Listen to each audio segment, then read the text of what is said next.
Good evening. Welcome to Star Talk. I'm Ken Eccles, and we're happy to have you with us on the program tonight. I hope and expect to do an entire hour tonight, unlike on Wednesday. When If you were watching Wednesday, I had to quit about halfway through. I didn't want to do that, but that was migraine. Migraine.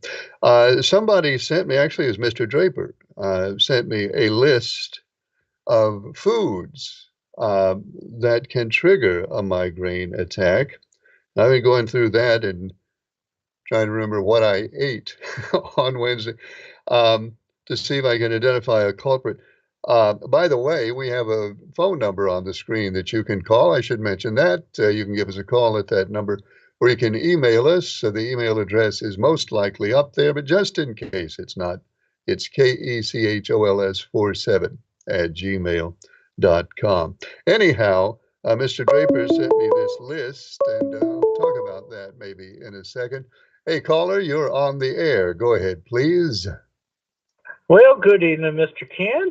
Good evening. How are you? I'm good. It has been confirmed that vacation will start December the 1st. All right, folks, this is official. Those of you who are taking notes and planning, Charles will be on vacation December 1st, which means, I'll get back to you in just a second, Charles, which means that you will be more likely to encounter Charles, perhaps on the street or in one of your favorite shopping places during the week of December 1st, because he will not be at work. You have been warned. Okay, back to you, Charles. Well, thank you for doing that for me, Mr. Ken. You're a nice person. I know that. So what are you going to But, do? What are you going to do? well, I'm going to be stuck here in the United States. So Egypt is definitely out. Yep, I'm blacklisted. Too bad. Well, there are other countries. Egypt's it's not just us in Egypt. There are plenty of other countries. You could go to Paraguay, maybe. Paraguay is nice, I'm told. You could go perhaps to, I don't know, Afghanistan. You could go to Zimbabwe. Have you considered some other country? I've been listed not to come. So they won't let you in anywhere. Nope, I'm stuck here. Okay. Well, I guess that's how it's going to have to be. Yeah, well, I'll save a little money, but it's kind of boring that you can't go outside your own country and you're being denied to visit. Is it also an issue if you left the country? Would there be an issue in getting back in? Well, they would probably tell me to get back on the plane and go back home. Yeah, but would the U.S. let you back in though? I hope they do. I'm a citizen. Okay. Well, since you're not leaving, I guess we won't have to test that. Yep, don't want to. All right. well, well, I just want to say, everybody, get ready. Tuesday night is Dancing with the Stars. The finals are coming up. Yeah, is that guy with the glasses? Is he in the finals? I think he's still there. I hadn't checked my sources yet, but the Masked Singer is getting better. Masked Singer is. They had some good ones, really good ones on last week. Oh yeah, they did. I was happy to see it, but I'm still rooting for the Buffaloes. Well, the Buffaloes, they have a pretty good chance, I think. Yeah, I didn't bet it. I didn't bet it $50,000 in the farm on it. $50,000. Evidently, you're not all that confident if that's as much as you bet. Well, I would bet more, but my bookie won't take more. Yeah. Okay. Well, you got to keep your bookie happy. So Oh good yeah. luck with that. Well, if I win, he's got to pay me, or I will send the boys over to talk to him.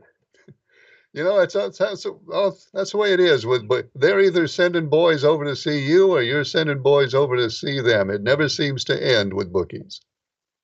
Well, I'm going to send my two from Chicago over to see him if I don't get paid. All right. Well, that's really probably as much as we'd want to hear about that. I don't want to get subpoenaed. So let's just leave that alone. Oh, yes, sir. Well, Mr. Ken, everybody, y'all have a good night. This is Charles in Danville. Nice to see you again, Mr. Ken. Well, thank you. Thanks for calling. Charles from Danville, who I guess it's official now, he will not be going to Egypt because they will not let him in. And that's too bad. That's I don't know why, but it's too bad. We'll just say that.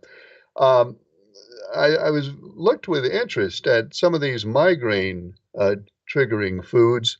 There was one on there, one in particular on there that I eat a lot, and I had never, I'd never actually heard or don't remember ever hearing that nuts are suspected of being a triggering mechanism for migraine. And I eat a lot, and I mean a lot of nuts. So I think maybe that with me it isn't the nuts that do it because I eat nuts every day, and not a day goes by that I don't eat and a, a a plentiful supply of nuts. But I don't get a migraine every day. So I guess if it was nuts with me, hey, it's nuts with you. If it was nuts with me, I'd probably get migraines more often than I do. As it is right now, it varies from month to month. Some months I'll get one. Some months I might get two or three.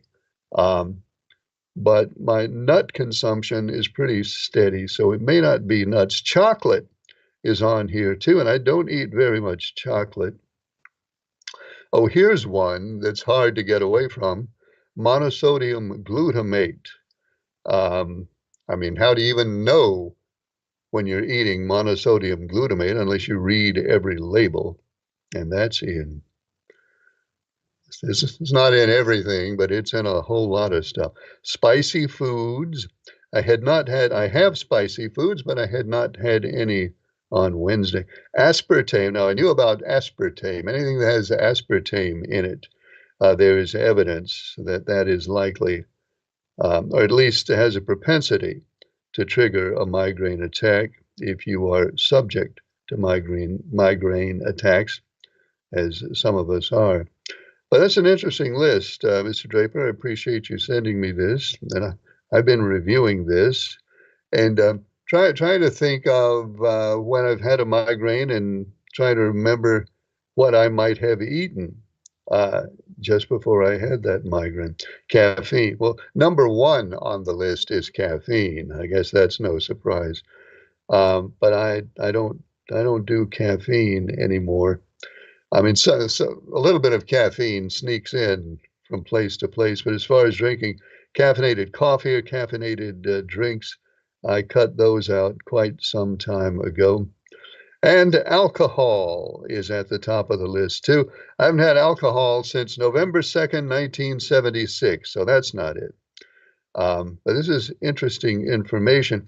I have an email too, a migraine related email,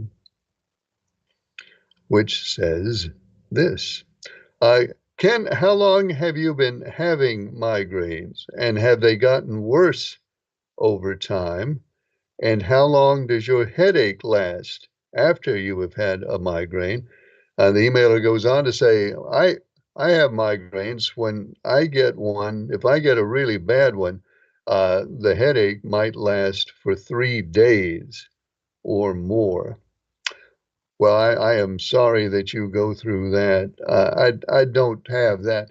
They don't last that long for me, thank the Lord. Uh, Normally, uh, about 2 hours is how long I will have the headache with a migraine, and it can be longer than that, and sometimes it's not quite that long, but I would say about 2 hours is the average. But the really tricky thing with me, and some people have this and some people don't. The really tricky thing is when it first starts, I get these flashing lights all in my eyes, even if I'm not, even if I'm in a dark room. uh, I just flashing lights all across my field of vision, and they usually start on this side and then they expand and they finally go away on that side.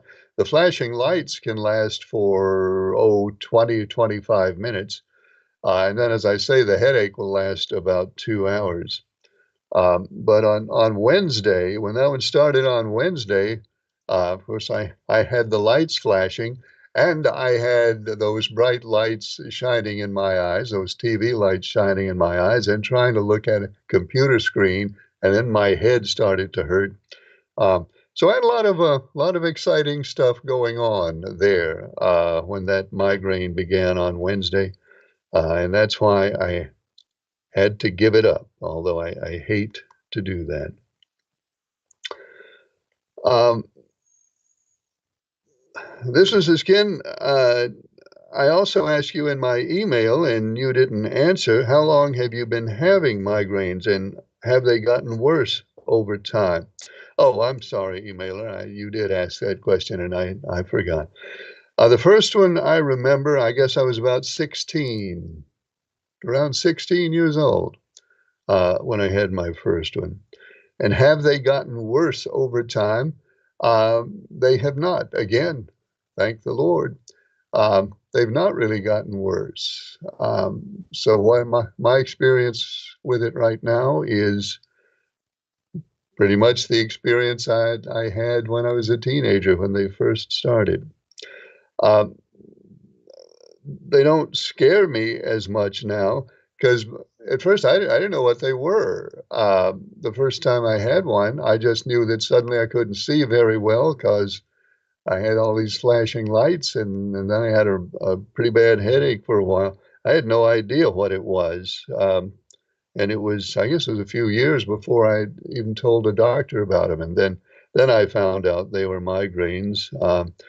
So it's not as scary when you know what it is. It's it's just as inconvenient, but it's not quite as scary. Uh, Hello, caller. You're on the air. Go ahead, please. How you doing tonight, Ken? Good. How are you? Pretty good, man. Pretty good. Glad to see you feeling better. I was worried about you Wednesday night, man. Well, thanks. I appreciate that. But I was all right by about 10 o'clock. Yeah. Well, you said you had your first one when you were 16 years old. Do you remember what you had for supper that night? I don't remember, but it was most likely a hamburger. That's what I probably ate that about 40-50% of my meals back then. I think we all did, Ken. Either that or hot dogs or pinto beans, one. So, well, it could have been, yeah, it may have been pinto beans. That's another contender. Well, I hope it's not stew, man, because I don't know what we're going to do if you can't eat stew anymore. No, it's not stew. No, Okay. it's definitely not. If it was stew, there was that recent day when I ate about a quart of stew in an afternoon. And if I didn't have one that day, then it's not stew. Yeah. Well, if that being the case, you'd still be hungover, right? Oh yeah, so that's not it. Is this some nice weather we having or what? I mean, I'm in my 70s, and as far as I can remember back, I don't think I've ever seen an October and November where the weather has been this nice in the fall. Can you? Not in November, maybe in October, but not this late in November. But it's all over. It's ending this week. Yeah, I heard come Wednesday, we're gonna see a little bit of winter, but man, we're overdue to see it. But I'm not rushing it by any means. A guy told me the other day. He said I ran into him in Biscuitville up there in Reedsville Sunday. Got to talking, and he said he despised cold weather, and I said so do I. I said the older I get, the more I dislike it. And he said, yeah, I'd like for the weather to be about my age, uh, day and night, constantly. And I said, how old are you? He said 77. I said, yeah, I could go along with that. That would be pretty good. I could live with that. We Sure. we may have a hard freeze coming before the end of the week, though. Yeah, I think by Saturday morning, it's another word I want to get out to people. If you got any winterizing to do to your house, you got tomorrow and Wednesday to get her done, because after Wednesday, it's going to be a different world, I think. Yeah, it becomes winter, and it's going to be winter for 3 or 4 months. So it's time to get ready for that. And it's just in time. It always seems to happen this way. Just in time for the Reedsville Christmas parade. Uh, it's going to get cold.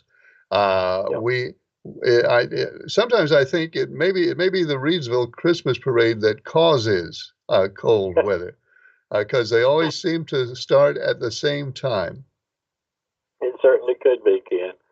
Uh, y'all did a really, really good job last year, years back. But I'm telling you again, I know you don't have any control over it. But that little blonde lady that you had on there last year, man, I'd rather hear people drag their fingernails down a chalkboard than she's just got one of these voices that drives me crazy, man.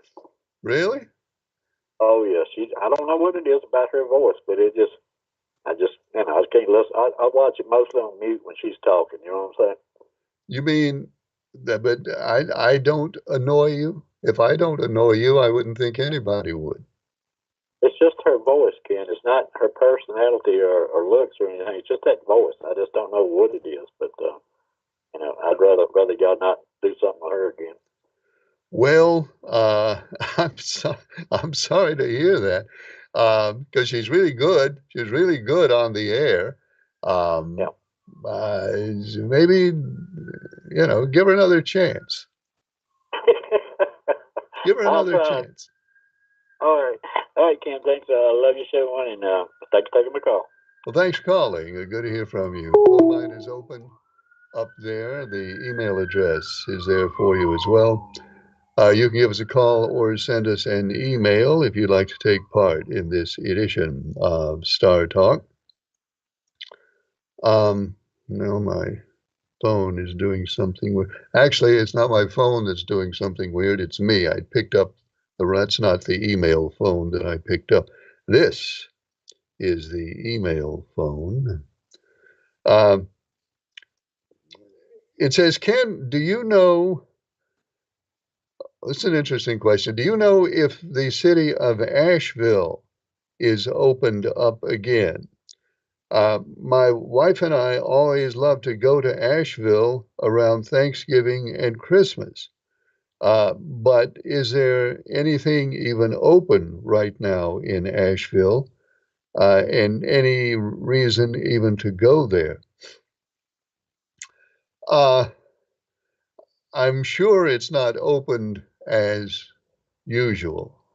I mean, everybody understands that Asheville really, really took a beating from Hurricane Helene. Uh, my understanding of it is a lot of the restaurants have reopened. And of course, downtown Asheville, if you go to Asheville, you know this already. Downtown Asheville is mostly on generally higher ground. Uh, so the downtown area would not have been as subject to flooding as the areas along the river, some of which just got devastated, absolutely devastated. But I hear that many and maybe most of the restaurants downtown have opened again. The hotels are open. I know for a fact that the hotels are open because I know somebody who's in one of those hotels right now.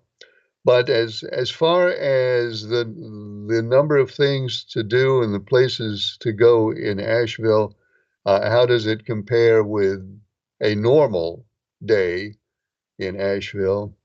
I don't exactly know the answer to that. I'm pretty sure it is not. Well, not pretty sure. It obviously is not life as usual in Asheville, but a good part of the city is open, though. Hello, caller. You're on the air. Go ahead, please. Hey, kids, Mark from Maryland. Hey, Mark. How are you? Okay, how you doing? I'm doing well, thank you. That's good.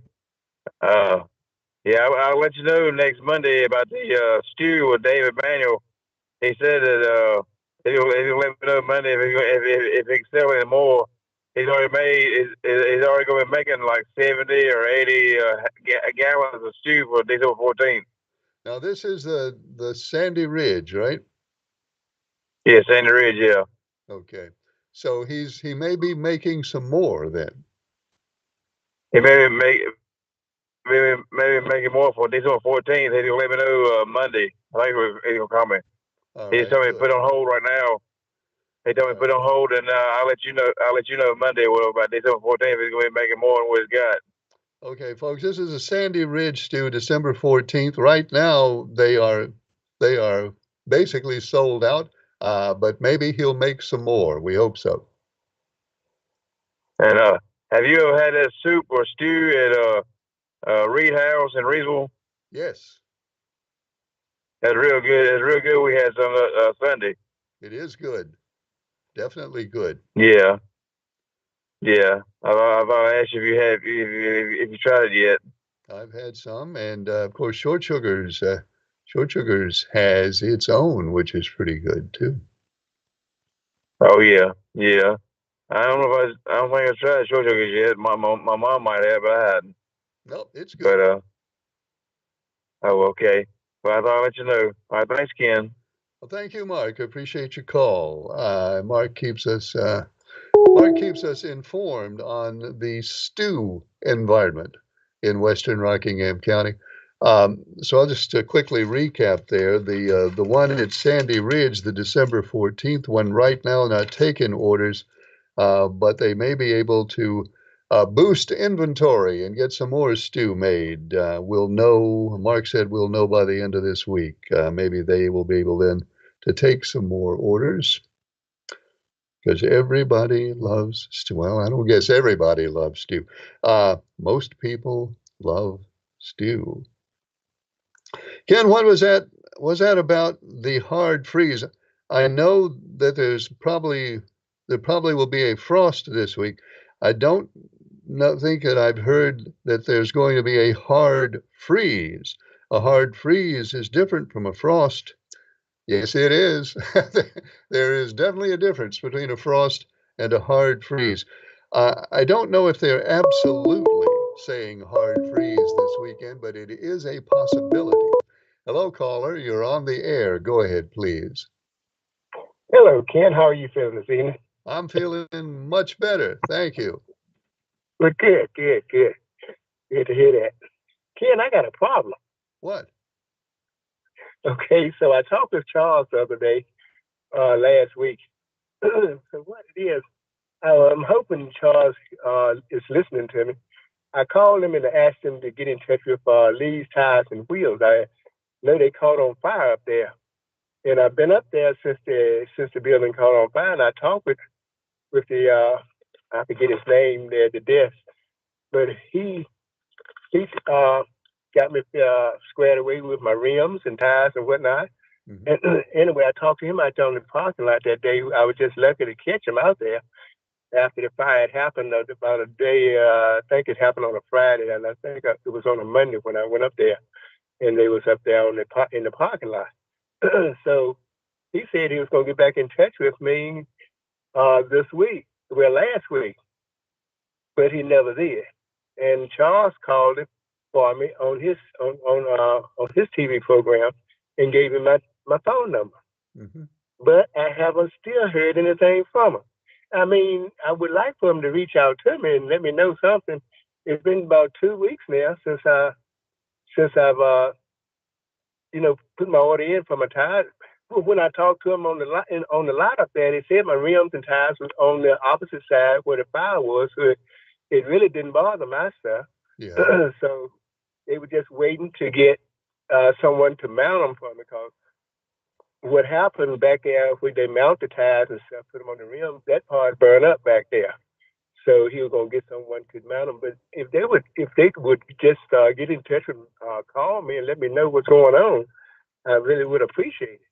Well, I've been after trying to call. I've two been trying to call him, weeks, so you've been calling for 2 weeks and you can't get anybody on the phone. Is that right? Exactly. See what happens? I dial that number. I got the number, and I got my receipt and all here at the house. And I dial that number, and it just goes to the voicemail. It's just not going through. But Charles, he talked to he talked to him the other week, last week here for me, and he gave him my number, and they were supposed to call me. And I still haven't heard anything back from him. And I would love for him to, get back, let me know something. Well, it's been 3 weeks, going on 3 weeks now, but really since I put in the order for the tires, and I'm hoping someone from Monmouth or someone from Leeds is listening to the program tonight. well, I hope so. I mean, I understand obviously what they're going through, and it's very hard to stay organized and take care of everything. But you would think that in almost 3 weeks that they'd be able to let you know something. You would think. That's right. Yeah, he told me, we shook hands right there before I left the parking lot after this fire, and he said he's gonna get back in touch with me before the week was out. And that was on a Monday or Tuesday. But anyway, I know it's the early part of the week, but he never did get back with me. And like I said, I talked with Charles last week, and Charles was really nice enough, and he called him on a phone. He got in touch with him through a phone. Must have been one of the guys about a cell phone, and told him to call me, and I left it at that. But I still haven't heard anything back from him. But well, I hope you will. Maybe talking about it on TV, perhaps we'll get some words circulating around, and they'll hear about it. Because I mean, I would hope that in three weeks they'd have time to call you.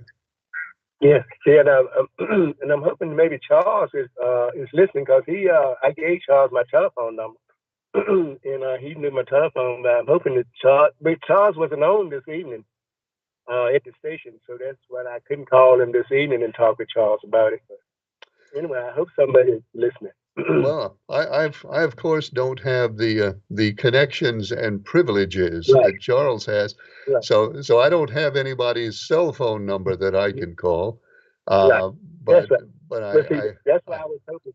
I hope that's why I was hoping that maybe that's why I was hoping maybe Charles probably listening up in Monmouth right there. Maybe he hear me talking, and maybe he could maybe he would call me back or something. Well, I hope get in touch with somebody there. That's a long time to wait.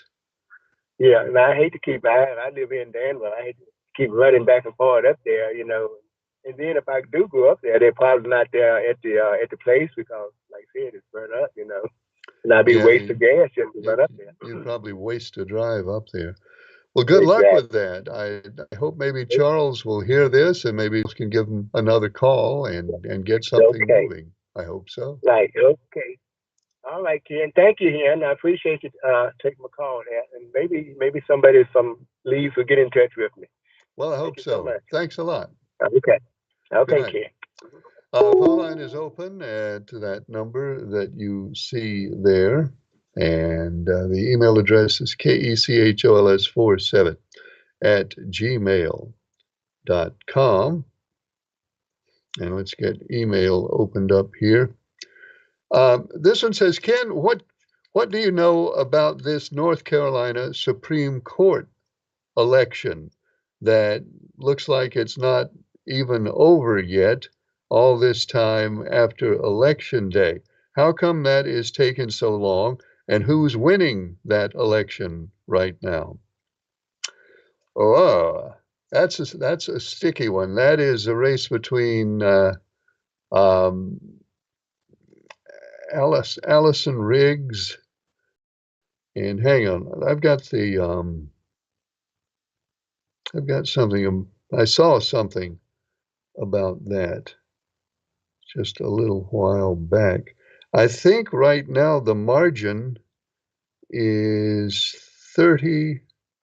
I believe it's 34 votes, and they keep going back and forth. One will have the lead, and then the other will have the lead.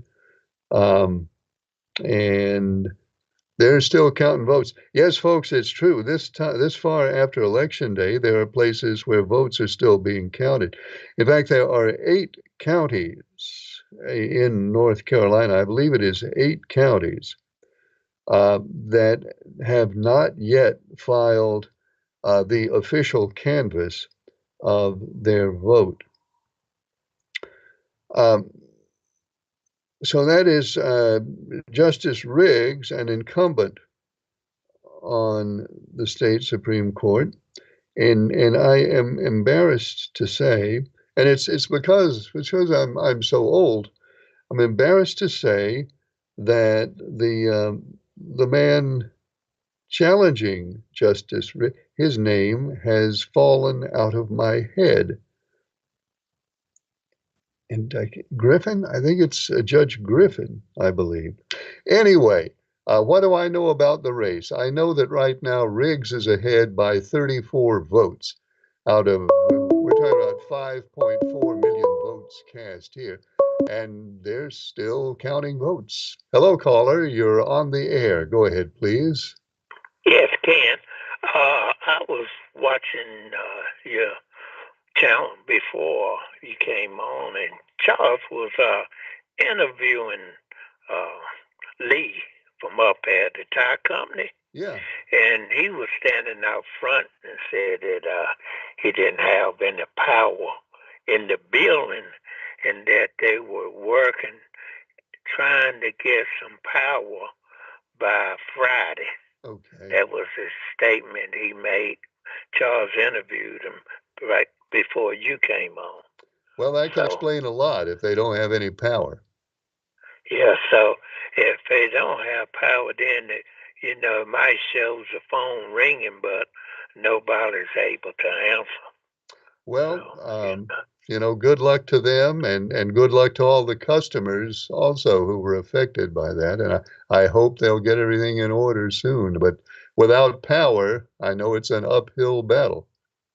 Yeah, because even if they have tires and stuff, be hard for them doing the mountain or whatever, it's taking electricity for so much now, Yeah, we kind of slow down when we don't have electricity. Yeah. But can you explain to me why of all the places and everything in some of the larger counties have completed their count, why these counties and why that certain position is taking so long, for it to be filled and for the count to finish. I mean, for it to go this far, it's I don't understand that. Well, here's what I understand about it, or here's what I'm told about it. For example, Cumberland County, I think, is the largest county that has still not officially reported, and they may have reported 5 minutes ago. I don't know, because they were hoping to report by the end of the day today. But here's what they say. First of all, they're understaffed. It's gotten difficult. Well, it's always been difficult, I guess, and it hasn't gotten any easier for boards of elections to hire enough qualified people to count and process votes, especially in a presidential year when there are a lot of votes cast. So not only do they count the votes, then they have to go through various different types of ballots. For example, a lot of them are mail-in ballots. A lot of them are early voted ballots. That some of them. What was the deadline? What was the deadline for mail-in? Isn't it a statewide deadline? Had to arrive by election day, but a lot of those ballots have to be proved. For example, there might be a question about a signature. There might be a question about some arcane rule or regulation regarding those ballots, and they have to check those out. Sometimes they have to contact voters to get information, and sometimes it takes a few days to contact the voters. There's a whole lot of stuff that goes on in these places, especially places where they don't have enough workers. Yeah. It looked like the state would fund, like they know when we're having presidential elections and all, they would fund these board of elections so they at least can have adequate staffing. Yeah. Yeah, it does. It does, doesn't it? But that's not what happens. Oh well, you know, I tell you, it's amazing how our government and some of the legislation people can spend like two or $300,000 to do an investigation, you know, of a person or whatever or something that happened, and won't spend the funding that they need to adequately staff our board of elections that count the votes. Well, let me mention one other thing that's going on in this particular race. Most of the time, in most races, even before they've gotten to the point where they can cross every T and dot every I, they know who has won the election. In almost every Yeah, case, they know. In this yeah, case, I mean, the difference right now is 34 votes out of almost 5.5 million votes. The difference is 34. Uh, yeah. so that's another thing that makes it take so much longer, is because they have to be so much more careful and examine things so much more closely in a case like this. Well, that should let people know whether their votes count or not, because situation like this, every vote matters. That's right. Well, yes, that's right. Uh, and Yeah. if you're wondering whether your vote counted or not, to begin with, they should proactively let you know. But that's again, I guess, something they may not have enough personnel to do. But you know what you can always do if you're wondering whether your vote got counted, you can go to your local Board of Elections website and look your name up. And if it says you did not vote in this election, then you know your vote didn't get counted. Uh-huh. Right. That's correct. That's right. All right, Ken, I'm glad you're feeling better, and glad you were able to make it tonight. Enjoyed your show, Well, and thank you. I'll talk to you later. Thanks for calling. Good to hear from you. Phone line is open at that number. You can email us at kechols47 at gmail.com. Anyway, about that one remaining race, Cumberland County is the largest county not yet officially reported. And when they officially report, then it may well be, or maybe it won't be, that finally settles the race. I don't know. It may go on a little bit longer yet. Jefferson Griffin, I couldn't remember Jefferson Griffin is the name of the judge challenging Allison Riggs for her seat on the Supreme Court.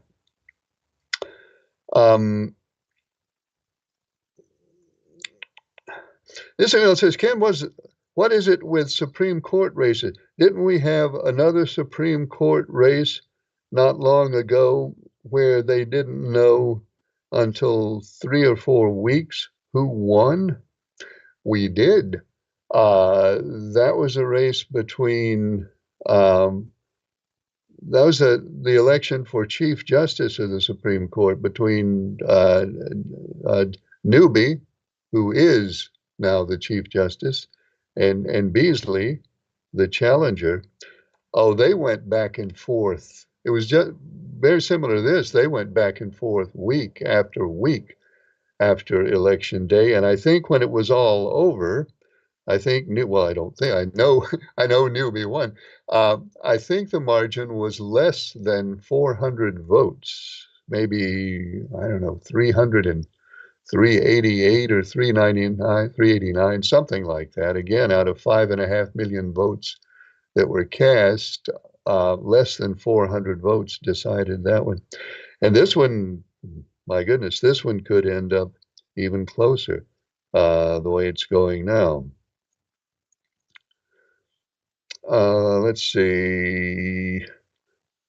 Ken, I'm glad you're feeling better. I was worried about you Wednesday night after the way you had to leave the air, but I'm glad that you got all right, and you are very lucky, says the email. You are very lucky that your migraines last only a couple of hours. I have an uncle who, when he gets a migraine, sometimes he has to go to bed for 2 days and is not able to do anything. So glad you're feeling better. Yeah, I'm very fortunate. Very fortunate at how mild my migraines are. I really am. Ken, speaking of short sugars, which you did a few minutes ago, yeah, I think I did. Speaking of short sugars, aren't we lucky that we have right here in Reedsville and Eden at least 3 that I can think of drive-in restaurants that we can still go to. You know, there are not very many drive-in restaurants left anywhere, but we have 3 very convenient ones, and maybe more than that if I'm not counting all of them. So I love drive-in restaurants where you can go and sit in your car and they bring you your food, and I hope they don't disappear. 3. We have 3. Is 3 what we have? Now, the emailer didn't name it. Well, obviously, short sugars, and another one obvious to me because it's right down the hill from here is the Circle Drive-In is still there. And in Eden, there is Dick's Drive-In out on West Washington Street in Eden. So that's 3. What am I missing? Do we have more drive-ins than that? Short Sugars, Circle Drive-In, and Dick's that I can think of right offhand. And there's also the chain. What is the chain? Sonic? Is Sonic still around here, or did Sonic go away? I don't know. There used to be Sonic. Anyway, I know there's Short Sugars, and I know there's Dick's, and I know there's the Circle Drive-In. I know that for sure.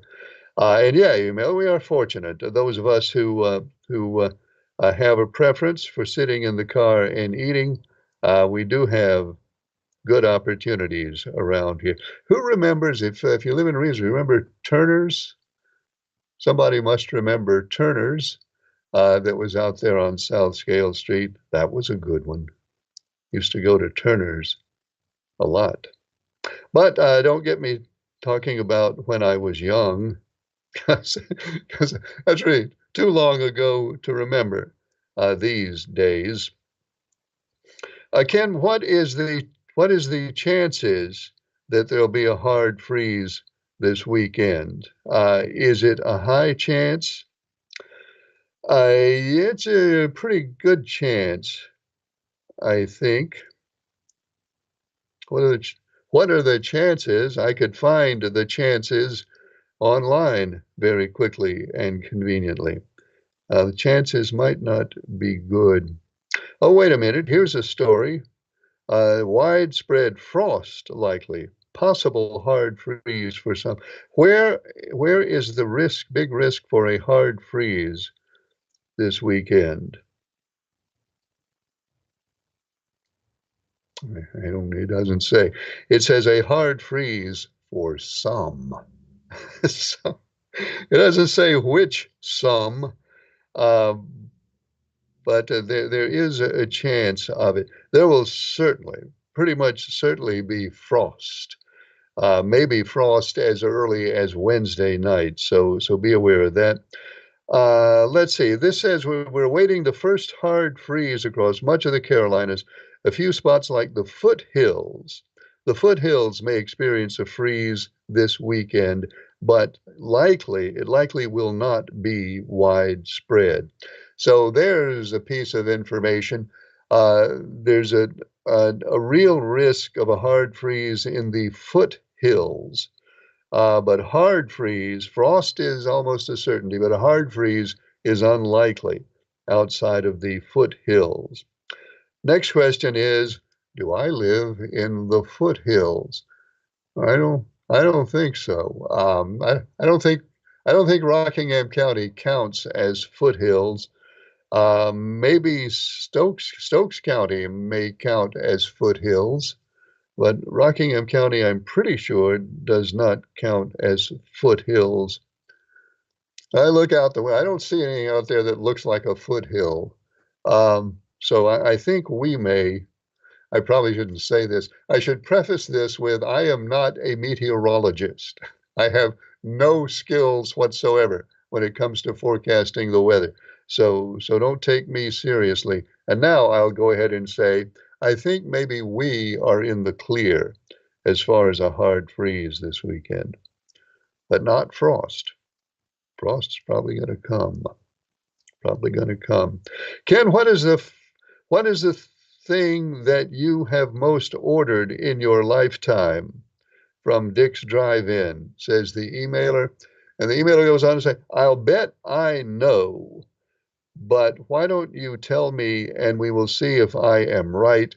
The answer is way down the page, farther down in this email than you can see unless you scroll to it. But tell me what it is and then scroll down and see what my guess of it was. What is the thing that I have most frequently ordered at Dick's Drive-In on West Washington Street in Eden? That's easy. I don't I don't even have to think about it. The thing I have most often ordered at Dick's Drive-In is the chuck wagon steak. In fact, I think Dick's Drive-In was the first place, probably the first place I ever had a chuck wagon steak. And I remember years ago, dare I say, decades ago, when I used to play softball for Ellington's Cabinet Shop. If you're old enough to remember, we wore those garish orange pants. That was our uniform. And we used to played softball games 2 nights a week for Ellington's Cabinet Shop. And then I would get as many people in my car as I could, which was 6. If we had a little guy, 7. And we would all go to Dick's Drive-In after the game, unless it was a late game, and we would all order chuck wagon steaks. And boy, they were good. I'm going to scroll down to the bottom of this email and see what the emailer guessed. The emailer way down at the bottom says, I'll bet it's chuck wagon steak. You got it. Chuck wagon steak it is from Dick's Drive-In. My big order at the Circle Drive-In, we've started this. I know people are dying to know now. What was my big order at the Circle Drive-In down at the traffic circle? You know, probably my most frequent order down there was shrimp in a basket. I don't know if they still have it or not, but they used to have this shrimp in a basket thing where they had fried shrimp. And it was like, I don't know, if you got a large order, it might have been 40. I mean, they're the little tiny shrimp, but it was like a million of them you'd get in the shrimp in a basket. And I used to go down there with Duck McGehee. And we would always get the shrimp in a basket at the Circle Drive-In. So that's our gastronomical stroll down memory lane for this evening. And here's a question about microporous. Can this big thing, and the emailer spells it THANG for effect, I'm sure. This big thing out at Berry Hill is the Microporous Company that's going to build a factory out there and hire 2,000 people and pay them $60,000 a year. It's about time somebody came out there to that big industrial site, which has been sitting there getting muddy for 20 years. So my question is, Can you tell me exactly what microporous does? I know it's got something to do with electric cars. What is it that they do? Well, they will do. Here's what microporous will do at the Berry Hill megasite. They're gonna make these things called electric battery separators, lithium ion battery separators. Uh, and it does exactly what its name implies. It separates the positive side from the negative side in a lithium ion battery. And of course, it's very, very, very important that you've got your positive side and your negative side, and you certainly don't want them leaking into each other. So that's what they do at Microporous, and they're going to be doing that maybe in a couple of years. I think what they said was before the end of 2026, that plant should be in operation out there at the Berry Hill Industrial Farm. So good for Danville, Pittsylvania County, Southside Virginia. Um, this North Carolina too. I'm sure there are a lot of folks from North Carolina will be getting some of those jobs too, since they're right on the state line. Plus, it is the city of Eden that ran the water infrastructure, the water pipes out there. The city of Eden provides the water service for that industrial park. So it's a benefit for not only Danville and Pennsylvania County, but the city of Eden too, which will make a little bit of money off the water. Hello, caller. You're on the air. Go ahead, please. Ken, you talking about drive-in restaurants? Yeah. The one up at Madison Medan on the airport. Oh, that's right. They used to fly in from Greensboro and everywhere up there and order, and they'd go out to the planes and take your order. Is that still open? I don't think so. I think they closed the airport. The restaurant may still be open, but I think the airport is closed. I'm not sure. Somebody might know, but that was kind of the most famous drive-in. The airport drive-in. I don't know how I forgot that one. Yeah, well, they would go out to the airplanes and take an order. That was a big thing back in the day. Thanks for reminding me. Oh, yeah. Probably one of the few in the country where you could go drive a plane and get curb service. You know, it might have been the only one. Might have been. I just brought that up. Appreciate you taking my call. Well, thank you. Yeah, of course, the airport drive-in. I don't know how that one slipped my mind. My wife says she doesn't know how a lot of things slip my mind, but they do. Airport drive-in. And there's another one. Oh, there's another one I just thought of as I was hanging up the phone. The Seal Test Dairy Bar. If you in Eden, you remember that. Actually, when it was around, you might remember it from being in Leakesville. Seal Test Dairy Bar, which is on Bridge Street, right up there, not far from the Bridge Street Recreation Center. That was a hot spot for a while too.